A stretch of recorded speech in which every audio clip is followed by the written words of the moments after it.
Ashley Brown is an assistant professor and the Allan H. Selig Chair in the Sport and Society in U.S. History at the University of Wisconsin-Madison, where she teaches such courses as Sports, Recreation, and Society, African Americans in Sports, Biography in U.S. Sports History, and History, Sport, and Film.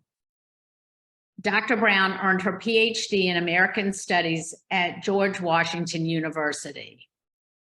Professor Brown's article in Swinging for the State Department, American Women Tennis Players in Diplomatic Goodwill Tours, 1941 through 1959, was honored by the North American Society for Sports History in 2015 and was subsequently published in the Journal of Sports History.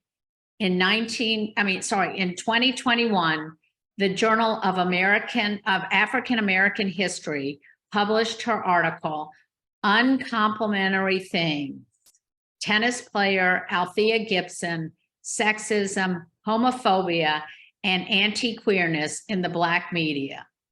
You will find Professor Brown's lengthy review of King Richard, the biopic about Richard Williams and the rise of Venus and Serena Williams, in the December 2022 issue of the Journal of American History. Professor Brown is the author of Serving Herself, The Life and Times of Althea Gibson, published by Oxford University Press in 2023. Gibson was the first African-American to both compete and win titles at Wimbledon, as well as the United States Open, French, and Australian championships. Gibson was also the first Black woman to compete on the Ladies Professional Golf Association Tour. Released in February, Serving Herself has garnered favorable reviews in Kirkus, American Spectator, Library Journal, Bloomberg, Booklist, Forward, and the Wall Street Journal. Forward writes, Brown's absorbing exploration of Gibson's lengthy athletic career introduces the elite, high-toned, and ultra-white world of tennis and golf in an accessible and entertaining way. But the book is not just for sportsmen. It's set against a vivid backdrop of 20th century social history, detailing the growth of women's athletics, integration, and the 1970s golf and tennis explosion, arching upwards even as Gibson lost power and speed. Without further ado, I give you Professor Ashley. Thank you very much, Lisa. Let me make sure that I share my presentation with you. Hope everyone can see that.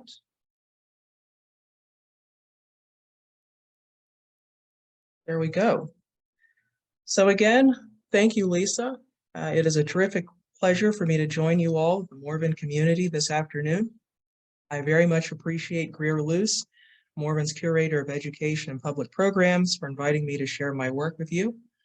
Since Oxford University Press released Serving Herself, The Life and Times of Althea Gibson in February, I've spoken to many different audiences in person. I've done several podcasts as well as virtual programs. I'm glad Zoom has made the world a little smaller so that I could be with you all in New Jersey today. I've been looking forward to this program for weeks. I'm going to speak for approximately 30 minutes. I will begin by telling you how I came to Althea Gibson twice. I will give you all highlights of her life and multiple careers. I will read 2, or if time allows, 3 sections from the book that are relevant to Gibson's life in New Jersey. After that, we will have 15 minutes for questions. And during that time, Greer will serve as our moderator. So let's get started. I first learned about Althea Gibson when I was a child. When I was 8 years old or so, my family made one of our frequent visits to our local public library. I found two illustrated biographies. One was about Babe Didrikson Zaharias, the winner of 3 medals, 2 of them gold, at the 1932 Olympic Games. The other was the one that you see on your screen, a thin volume about Althea Gibson. In hindsight, I think both books had been haphazardly left where they did not belong, but then again, it occurs to me these many years later that they were in the right place after all. Seated beside my mother in the magazine section, I read both books, finishing the Gibson text first. I learned about Gibson's numerous firsts in tennis. In 1950, she was the first African American to compete at the United States National Tennis Championship, the forerunner of today's U.S. Open. In 1951, she was the first Black American to compete at Wimbledon. In 1956, she was the first Black champion at Roland Garros, the French Open of today, and thus the first Black person to win a Grand Slam tennis tournament. And of course, we have the absolute apex of Gibson's career. She won Wimbledon and the U.S. Nationals, today's U.S. Open, back-to-back in 1957 and 1958. These victories made her the first Black person to win the 2 Grand Slam tennis tournaments that are regarded as the most prestigious of all. Athletes are measured by their achievements in major championships. In 3 years, Gibson won 5 majors in singles, plus 6 more in doubles and mixed doubles. She was ranked number 1 in women's tennis in 1957 and 1958. Gibson, moreover, won numerous other important international and American tournaments. Gibson also won the National Women's Singles Championship of the American Tennis Association, the ATA, which was the African-American founded and led counterpart of the United States Lawn Tennis Association.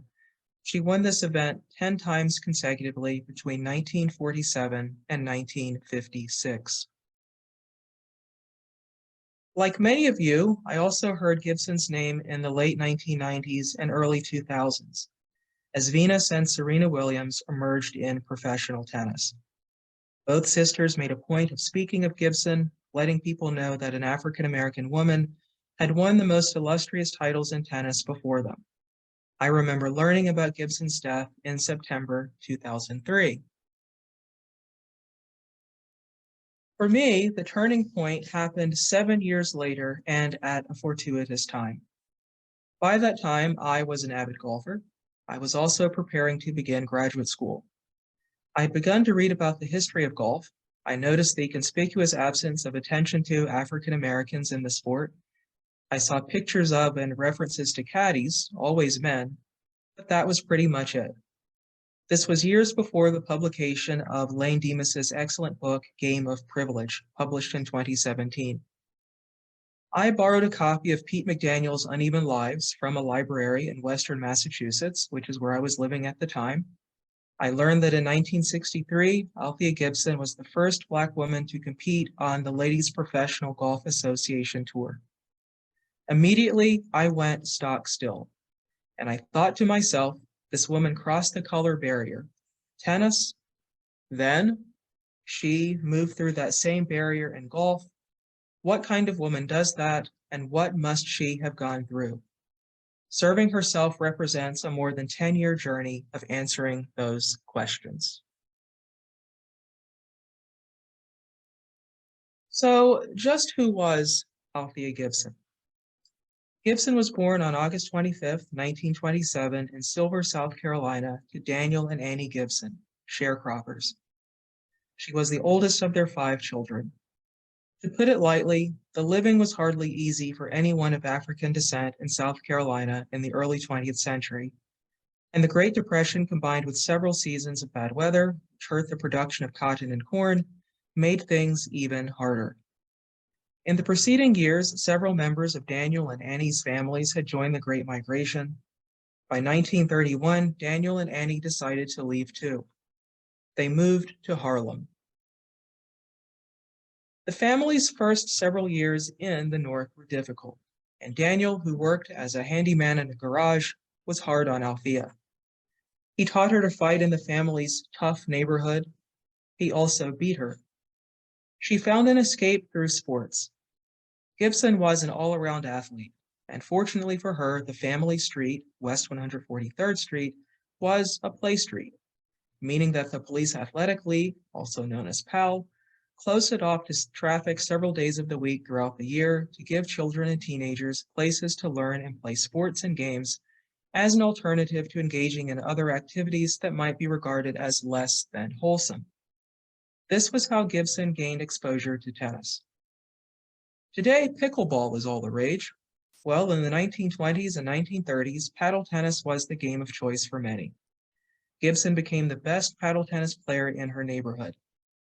PAL supervisor named Buddy Walker watched her and thought that she could be a fine tennis player. He bought her rackets and tennis balls, gave her instructions, and arranged for her to have a tryout with the teaching professional at the Cosmopolitan Tennis Club, the leading black tennis club in New York. Gibson impressed the professional, Fred Johnson, and a group of Cosmopolitan members agreed to sponsor her as an honorary junior member. Gibson played at the Cosmopolitan Tennis Club between 1942 and 1946. She became the best junior girl and among the best women in the American Tennis Association. She also struggled mightily. Class-wise, she was an outsider at the Cosmopolitan. She also decided that academic classes were not her strong suit. She dropped out of school after her first year of high school. As you will see in Serving Herself, Gibson's life was filled with unexpected turning points, tremendous luck, and big breaks, until, unfortunately, it wasn't. In 1946, she received a major break when two doctors, Hubert A. Eaton Sr. and Dr. Robert Walter Johnson, offered to sponsor her. Dr. Eaton is seen there with Althea Gibson on the left, Dr. Johnson on the right. Why did these two men do this? Well, they were tennis enthusiasts and longtime members of the ATA. They were also quintessential race men, nomenclature for African-American men who actively sought to use their educations, careers, and resources to improve the lives and conditions of other African Americans. Elite amateur tennis was segregated in the 1940s because of the segregationist practices of country clubs and those of the United States Lawn Tennis Association. Impressed by her skills, even though she lost her match, Dr. Eaton and Dr. Johnson approached Gibson after a tournament in August 1946. She was, in her own words, just drifting in New York, moving from one low-paying job to the next. They convinced her to move to the South. She would live with Dr. Eaton and his family in Wilmington, North Carolina. There, she would enroll in the local black high school. The schools were segregated, of course, and take tennis lessons with him. Then she would spend her summers with Dr. Johnson in Lynchburg, Virginia. Dr. Johnson coached Gibson and traveled along with her and other African-American tennis players as they competed in tournaments across the country on the black tennis circuit. Gibson flourished under the guidance of the doctors. She earned her high school diploma when she was 21, reached the #1 ranking in the ATA, and received a scholarship to attend Florida Agricultural and Mechanical University, from which she graduated with a degree in physical education in 1953, when she was 25 years old. It is not an exaggeration to say that we probably would not be together today to discuss Althea Gibson if it had not been for Dr. Eaton and Dr. Johnson. It cannot be overstated that she was the one who competed in the tournaments, traveled alone, and dealt with more hostility and animosity than she ever cared to discuss. Yet they gave her the chance, and she knew it, and she took it. Gibson dedicated her first book, I Always Wanted to Be Somebody, to the two doctors. She likely had them on her mind when she told Time magazine in 1957, "No matter what accomplishments you make, somebody helps you." Gibson's list of accomplishments was long, setting those historic racial precedents in tennis between 1950 and 1957, and crossing the color barrier in golf in the 1960s. Class-wise, those were major strides too, as golf and tennis were hardly accessible to the vast majority of Americans, who lack the resources of time and money to spend to play them at all, let alone consistently and to dedicate their lives to those sports. And just on a human level, putting race, gender, and class aside, how many people have developed and cultivate the individual fortitude to compete at the highest level of a sport and go on to dominate that sport as Gibson did in tennis? I think we would all agree that the answer is very, very few. Gibson, moreover, challenged herself to excel in other areas of life.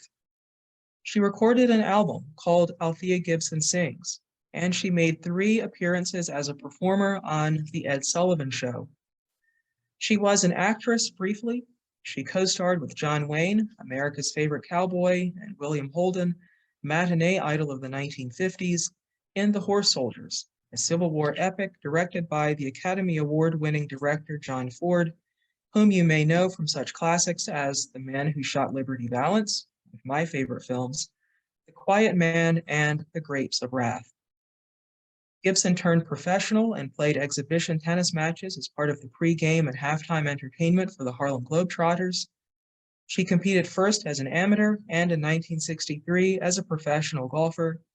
Then in 1971, after spending nearly a decade giving professional golf a valiant try, she was inducted into the International Tennis Hall of Fame. When I think about Althea Gibson and the 1970s, I think of one place, your Garden State, New Jersey. Gibson's connection to New Jersey started years earlier. She competed in tennis tournaments in the state in the 1950s. As early as 1951, she stayed in Montclair on Pleasant Way in a little house owned by the Darbin family. Rosemary Darbin was among Gibson's closest friends. She too was an all-around athlete, which included being a very fine tennis player. For many years after that, until Gibson had enough money to rent an apartment of her own in New York, she lived with the Darbin family when she returned to the metropolitan area for brief stays. In 1965, after a years-long on-off relationship, Gibson married Will Darbin, one of Rosemary's brothers.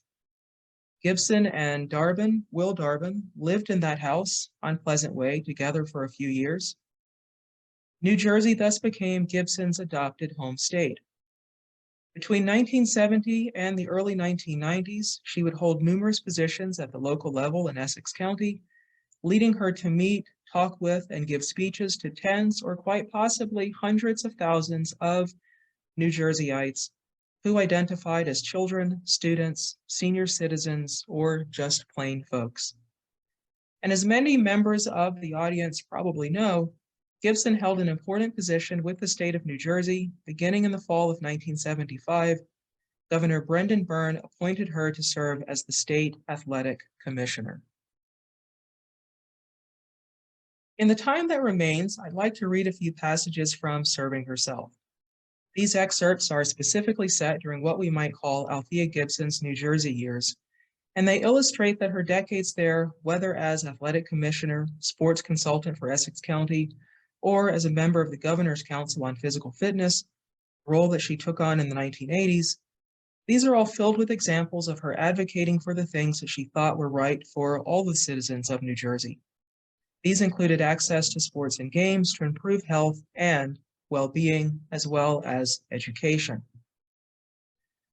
Now, this first excerpt is from the fall of 1970. It is set there. Gibson has decided at this point to leave professional golf to accept a new job as the sports consultant for the Essex County Park Commission. She would have preferred to have been on the golf circuit, or better still, reaping riches in professional tennis, but neither was to be. Hardly a quitter, she threw herself into this new opportunity in New Jersey and sought to make the best of it. Gibson embarked on her new job as the sports consultant for the Essex County Park Commission at the end of the year. The work was hardly glamorous and required her to limit her travels to New Jersey, but she made the most of it. emceeing an ice show that was a fundraiser for skating clinics in Newark looked like a fall for the mighty, but she rose to the occasion, raising her commanding voice and presence to do the job. Other activities like running day camps in tennis and basketball for girls and visiting high school assemblies to talk with students for more of her speed. When the Girls Athletic Council at Montclair High School invited Gibson to speak, she accepted and led a chat, as she called them, that came straight from her days as a public relations representative for the Ward Baking Company. She boasted plenty, describing herself as a fabulous basketball player, a good bowler, and the greatest quarterback and passer my block ever saw on a touch football team. She also implored the students to stay in school. Gibson took seriously her interactions with the youths and saw herself as having a special mission, especially with female members of her audiences. She said, "I try to offer something special to the young ladies and the women, especially to stimulate them to take up sport." She was promoted to recreation supervisor for the county by the summer. The job was full-time and gave her a steady paycheck, as well as a chance to serve the public good. She accepted the opportunity, saying, "I hope that maybe in some way I can make a contribution." There were many things that drew me to Gibson, and one of those was the fact that she was a part of such a large network. She met a multitude of famous people, politicians, royalty, actors and actresses, and musicians as well as athletes. In 1975, those connections led her to a rare opportunity to serve in state government, when, as I mentioned, Governor Byrne appointed her to be the state athletic commissioner. It was ironic because Gibson had insisted for years, decades really, that politics did not interest her. Still, she took the job, and as we will see, the stresses that went along with it.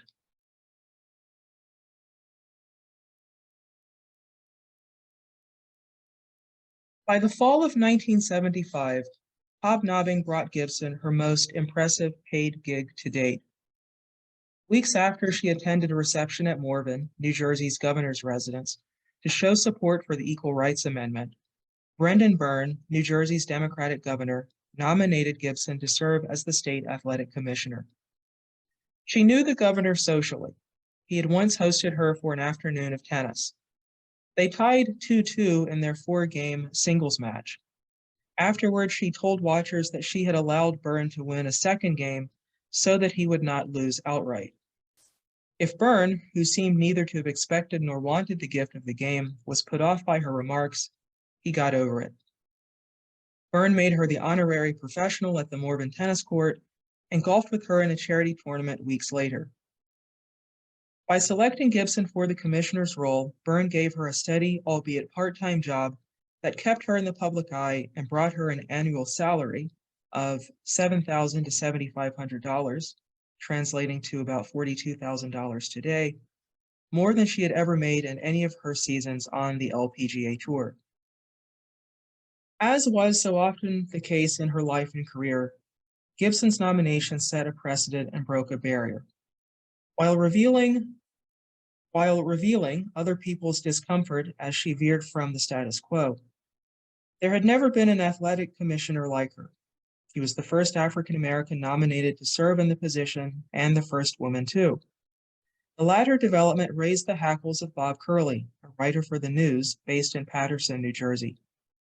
Curley questioned the possibility that a tennis player and golfer could succeed as the athletic commissioner, a role that was primarily devoted to overseeing and regulating boxing and wrestling concerns in the state. Curley doubted that Gibson could do the job well precisely because she was a woman. It's a woman's world, but boxing certainly isn't, as Helen Reddy sings it, "No way to treat a lady." Promoters, performers, and spectators, he thought, would rather see male competence at the top rather than an attractive female with a great reputation in other sports, Curley wrote. Curley thought that Byrne should have nominated, in his words, some man with boxing savvy, leadership, and integrity, and named retired boxers Jersey Joe Walcott, who was Black, and Paul Cavalieri, a white man, as alternatives. Gibson was a dilettante where politics was concerned, but her swearing-in ceremony in November showed that she was hardly a babe in the woods. promoter Don King, Elston Howard, formerly, of course, of the New York Yankees, and Don Bragg, the Olympic pole vaulter, were in the audience. And afterward, she threw a football with one of Byrne's aides, all the better to show the energy and strength she boasted she still possessed. Gibson addressed the matter of identity and her commissionership head-on as soon as she was in office. In interviews and meetings, she was decisive that she was no fan of assessments like those made by the Associated Press, which reported that Byrne had scored a double KO with her appointment, a sporting equivalent to later lazy descriptions of women of color as twofers in workplaces. Such phrases erase the skills, experience, intellect, and ambitions that the professionals, Gibson included, brought to their work. Gibson broached the subject within days of being sworn in and clearly articulated that she did not want perceptions of her race and gender to impact or influence how people worked with her or what they might expect of her. "I know what is running through your minds," she told a gathering at the New Jersey Boxing Writers Association, a group composed entirely of men, a week after taking the oath of office. "Do not think of me as a woman, I'm a human being." When a writer for the New York Times interviewed Gibson about her new role and pointed out the historic dimensions of her appointment, she reiterated her stance and added race. "I've often been referred to as the only Black or the only woman in this or that. Don't look at me as a woman or as Black, I'm human." For the length of her career, Gibson did not discuss either race or gender when outlining her vision for improving New Jersey's sports profile. Instead, she spoke of changing sports and entertainment promoters' habit of looking first to New York and Philadelphia as venues for their events, while New Jersey remained an afterthought. She proposed building new sports facilities across the state and hinted that she might be able to convince Don King to stage a fight in New Jersey for Muhammad Ali, on whose television special she had made a cameo during the summer. She wanted boxing to boom again so that the state could profit from the sport's taxes and fees.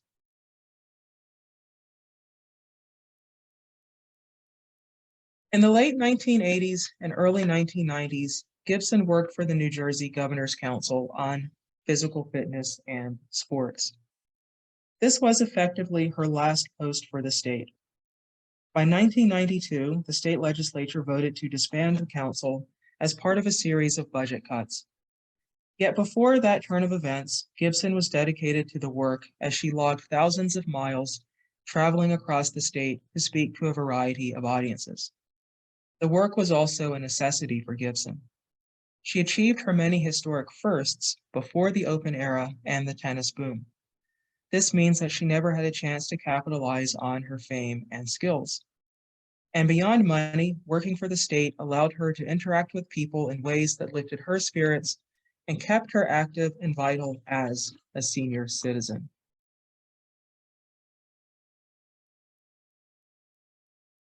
Gibson made ends meet with her work for New Jersey's Governor's Council on Physical Fitness and Sports. The state division of the council is convened by American presidents for decades. The New Jersey Council maintained a speakers bureau, distributed awards, and convened conferences and seminars. Gibson was at the center of it all. Some of her talks discouraged students, including children in the 3rd and 4th grades, from using drugs and dropping out of school. She even appeared in a state-sponsored film for students called Talk Drugs Out. In other speeches, she encouraged senior citizens to remain physically active regardless of their athleticism. Thinking specifically about women's health, she said, "It's not necessary for a woman to excel in sports to enjoy sports." Still aware of the stigmas that female athletes faced, she told audiences that exercise did not reduce a woman's femininity, a message that potentially lengthened and improved the quality of lives of the older women who came out to hear her. Gibson shared her high-mindedness about the power of women in sports to be positive examples for all who watch them. The female athlete is a role model and is obligated to keep her life on the highest moral plane, she opined. Preaching had never been her way, and she did not judge the way others lived their lives, so she did not define what it meant to be moral. Gibson knew well that many of her listeners faced financial challenges as they aged and proposed a solution. As seniors, she said, our thoughts are more on our pensions than our passions. We have to use our time to assist one another. Old habits died hard, leading her to point out that she was, as she said, still the only Negro women's tennis champion today, even though Black and African American had long since become the socially accepted terms. While her racial identity was stuck in the past, she had come to identify as an older person for whom age and ageism had become hurdles. Being young is a special blessing, she told children. Unfortunately, you may not realize it until you're all grown up. Senior citizens had to, Gibson said, push through doors marked pull.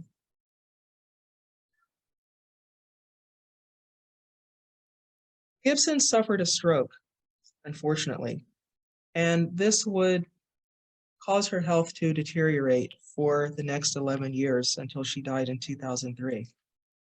But even though she suffered this stroke in January of 1992, she staged, not surprisingly for Gibson, what we might think of as yet another comeback. So in the spring, Gibson rallied.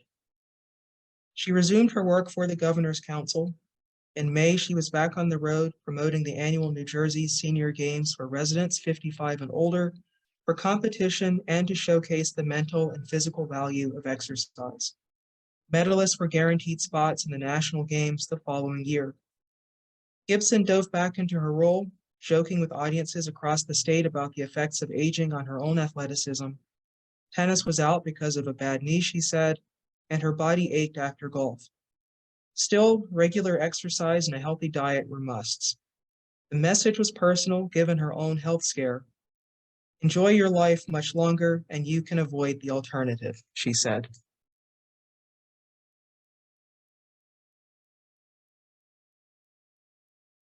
In a moment, I will take your questions, but before I do, I'd like to say how much I've enjoyed tonight's or this evening's program. I also hope you will enjoy reading Serving Herself and will spread the word about it. With this book, I set out to put readers on a journey with Althea Gibson, the preeminent African-American sportswoman of the 20th century, and therefore one of the greatest sportswomen, period, of that same century. With her, you will encounter some of the many famous people that she met and who talked or wrote about her. Muhammad Ali, Chris Evert, Carl Van Vechten and Langston Hughes, Dwight Eisenhower and Richard Nixon, Edward R. Murrow, Ed Sullivan, Nat King Cole, Sugar Ray Robinson, John Wayne, John Ford, and Queen Elizabeth. We'll travel around the world with Gibson to the Caribbean, Europe, Southeast Asia, Canada, Mexico, Australia, Latin America. You'll spend time with her in New York and New Jersey too. Readers will also join Gibson through the integration of American sports, the rise of women's sports, the tennis boom of the 1970s, and crucial moments of change, uncertainty, jubilation, and disappointment for Gibson herself, but also for the United States and even the world. Perhaps you knew a bit about Gibson before tonight. It's possible that you knew about the Black Heritage stamp that bears her image or recent documentaries. Perhaps you've seen the sculpture of her on the grounds of the National Tennis Center in New York. By reading my book, you will see and hear from the woman behind the paint, ink, celluloid, granite, and bronze. You'll read a life story that is about perseverance and resilience, about an outsider and misfit on innumerable levels, and about the opportunities and impossibilities of sports in the 20th century. I firmly believe this is a book for everyone, including people who know what it means to defy expectations, beat very tall odds, and face down doubters and those who feel that you don't belong. At last, this is a biography that challenges us to grapple with what our cultural heroes and heroines deserve, and what, if anything, they really owe the public. The result is stirring and thought-provoking, I dare say. It is also a more unsettling story about sports integration and the history of women's sports than has previously been told. Thank you.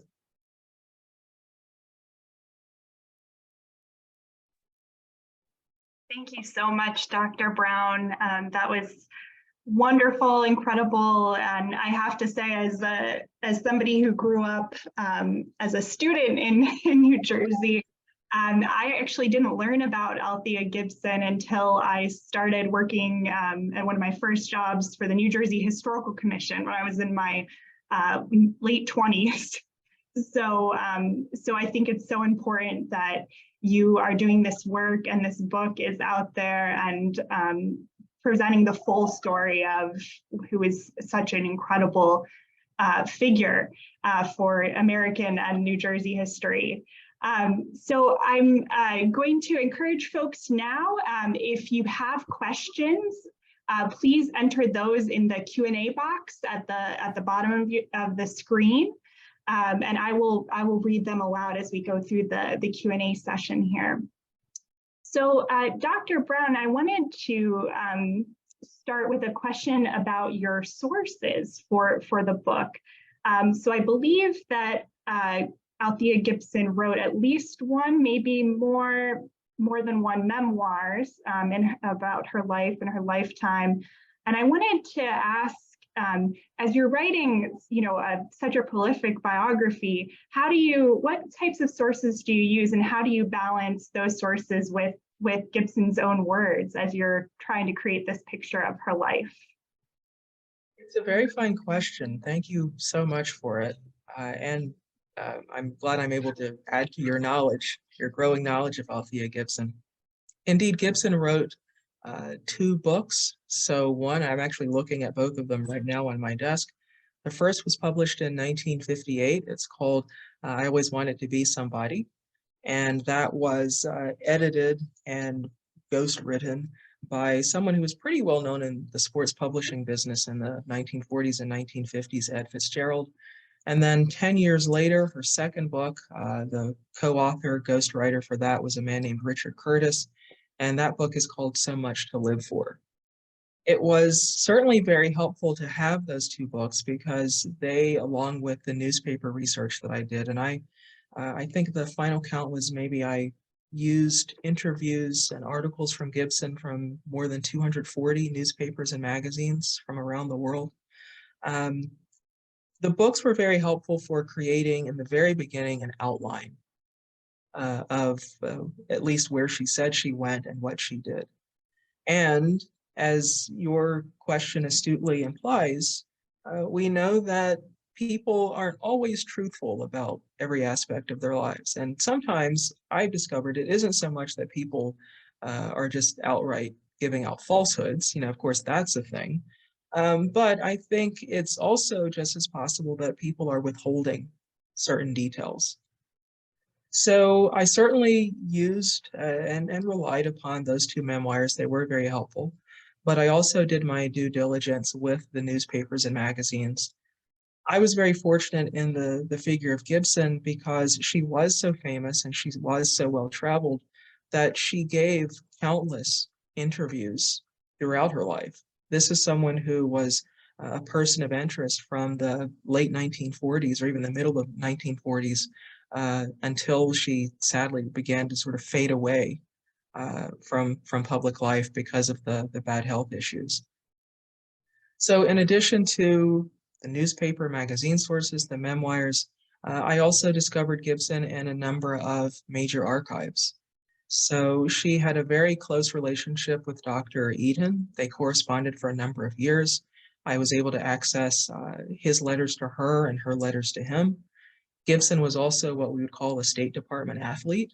So beginning in 1955, she made her first of multiple tours representing the United States at a time when the country was deeply interested in changing the perceptions of the United States when it came to race and a few other matters. Gibson was really a beloved figure in terms of cultural figures who were associated with the State Department. And about a decade ago, I came across in the archives of the State Department at the National Archives in College Park, Maryland, I came across the correspondence that was important in terms of setting the ball in motion for Gibson to make that first tour to Southeast Asia in 1955 and 1956, and correspondence that continued through her last tour for the State Department in 1959. And Gibson shows up in the records of President Dwight D. Eisenhower, Vice President Nixon, and a little bit in terms of the John F. Kennedy administration. So this is another way in which I tell you that she very much was a part of so many different histories. So it's using those sources, using other sources. For those of you who have the book or get a copy of the book, at the very end, you can see the list of archives that I accessed. All of this meant doing the work of putting this together so that I could create various timelines and really do the work of trying to, in some sense, fill in the gaps that she left in both books, and then also do a bit of testing really to find out, okay, is this statement true? And if so, what more is there to the story? And I can think of at least one instance right now when Gibson didn't tell the whole story about something. She claimed that she didn't know the particulars of her part in that John Ford film, The Horse Soldiers.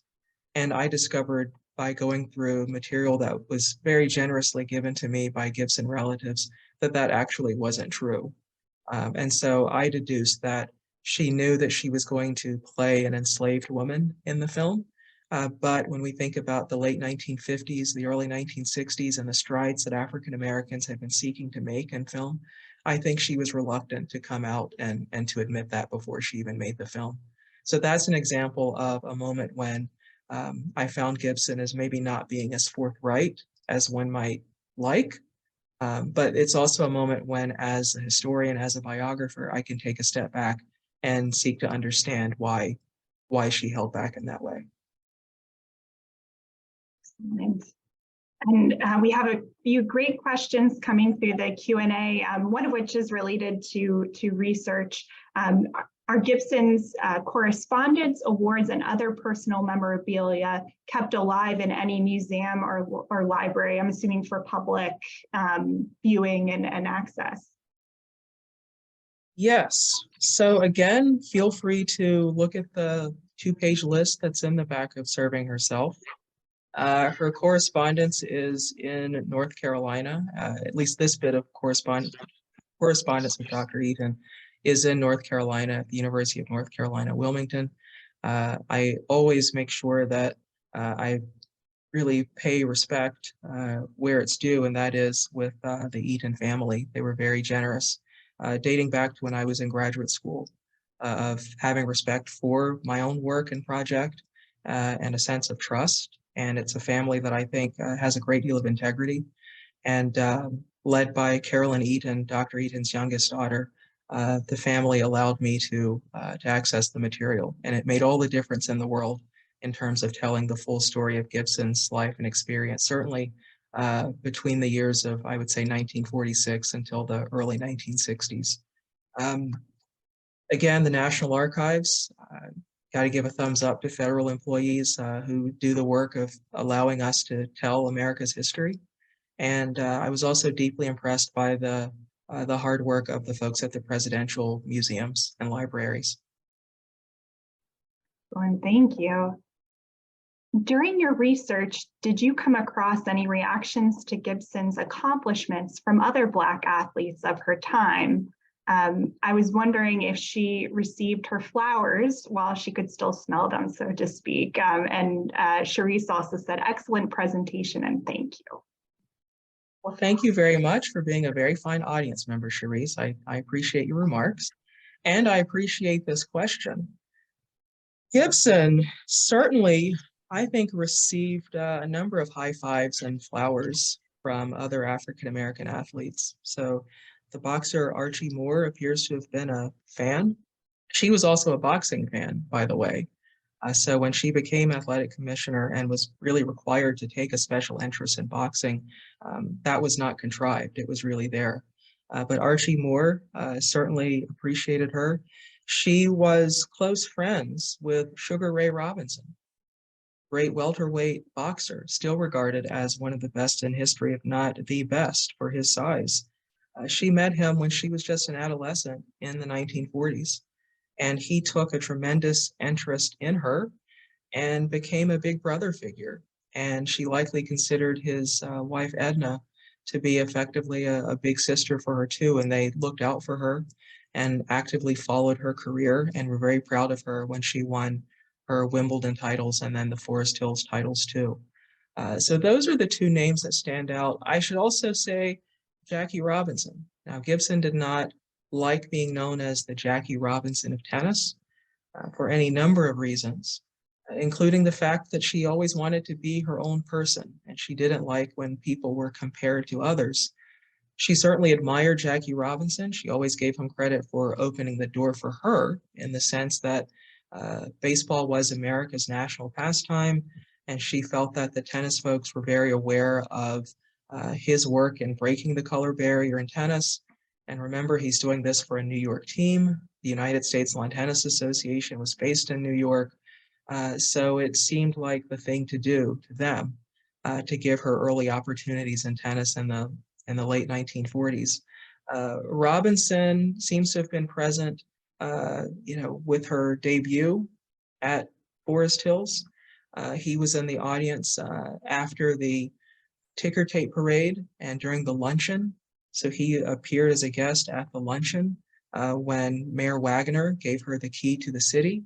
And in later years in the 1960s, at which point both of them were playing golf.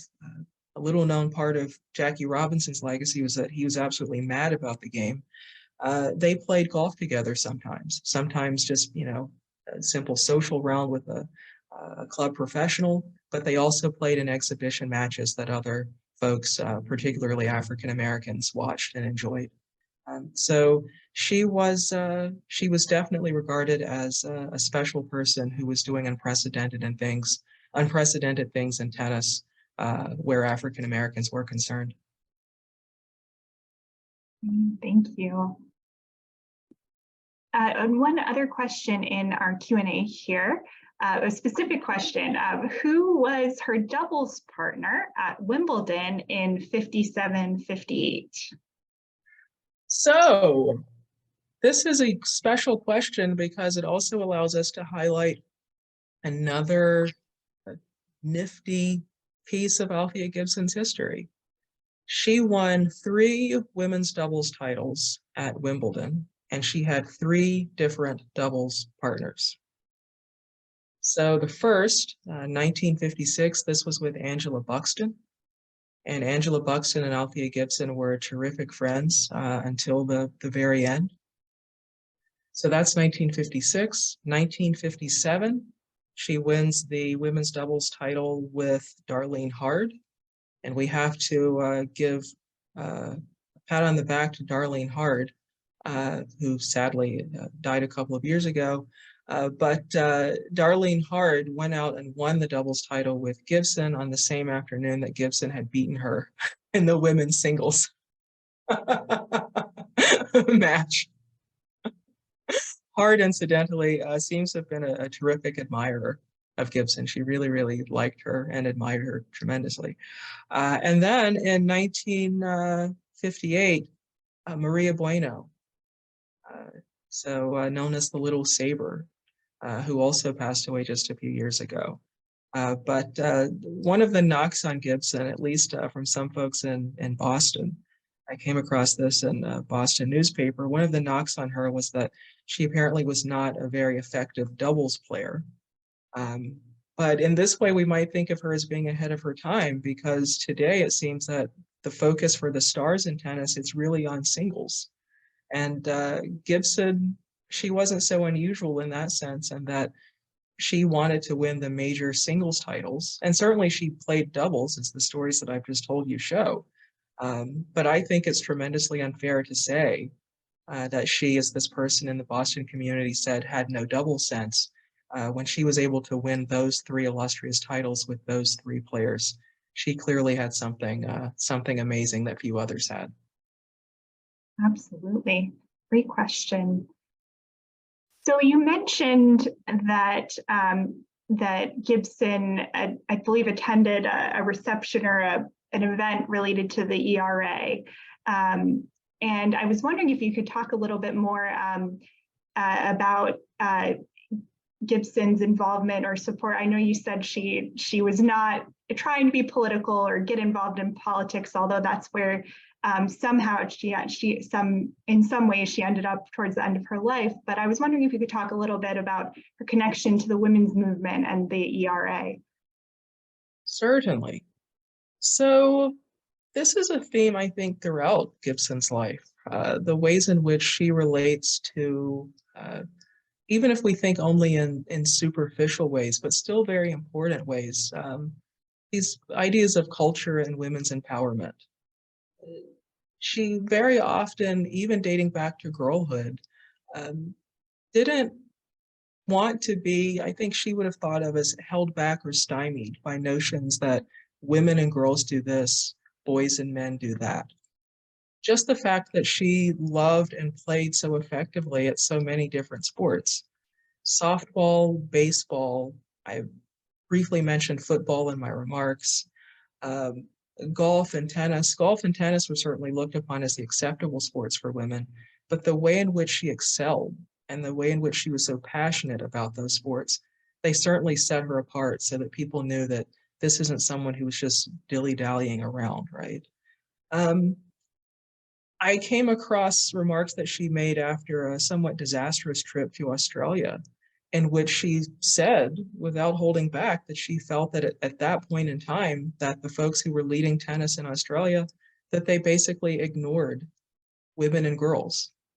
So when it came to that next season of major tournaments, she really didn't expect a major challenger to come from Australia, because she just felt that the time and resources had not been devoted to enhancing that aspect, the women's aspect of Australian tennis. And of course, we see that times change when, of course, Margaret Court soon came around by the 1960s. When we get to the 1970s, Gibson, yes, she attends this event for the ERA in support of it, but she also is at this point had a lifetime in sports, and she was aware of the injustices and inequality. And because as she grew older, money was certainly top of mind for her, she spoke out openly about her wish to see equal prize money in tennis tournaments and then also in golf tournaments for women and men. She thought that it was really a travesty that there was such a big gap between the earnings of men and women in those sports.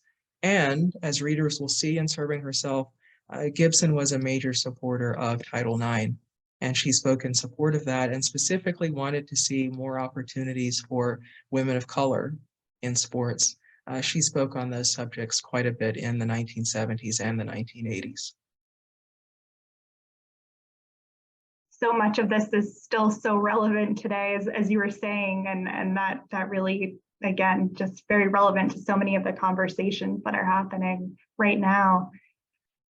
Well, we have, we're running close to time here, so I just had one final kind of prompt to close this out, and that is, what is one thing that you'd really like people to take away when they read your book? I'd like people to pick up this book and put it down once they get to the final page with the idea that persevering is really the only way to make it. Gibson went through many ups and downs, highs and lows, but she never gave up. And I think where we are today in so many areas of life in the world, I think that message of perseverance, of having goals and striving toward them, I think it's a part of her story that will resonate for many people, and that I hope will make the book one that people will turn to for years and decades to come. I certainly think that will be the case. It's such a compelling and powerful story, and I encourage everybody who is on the call today. I did put a link in the chat to access the book online in Morven's shop, and you can also visit the museum. You can also visit the museum and learn a little bit about Gibson's time at Morven in the museum itself in our first floor exhibition. And Dr. Brown, thank you so much for taking the time tonight to be here and bringing this story to life for us. It was really a wonderful, wonderful talk. Thank you for the invitation. Have a wonderful rest of the night, and thank you again. And this program has been recorded, so we will send out a recording to everyone who is registered tonight. So thank you again, Dr. Brown, and have a wonderful night, everyone.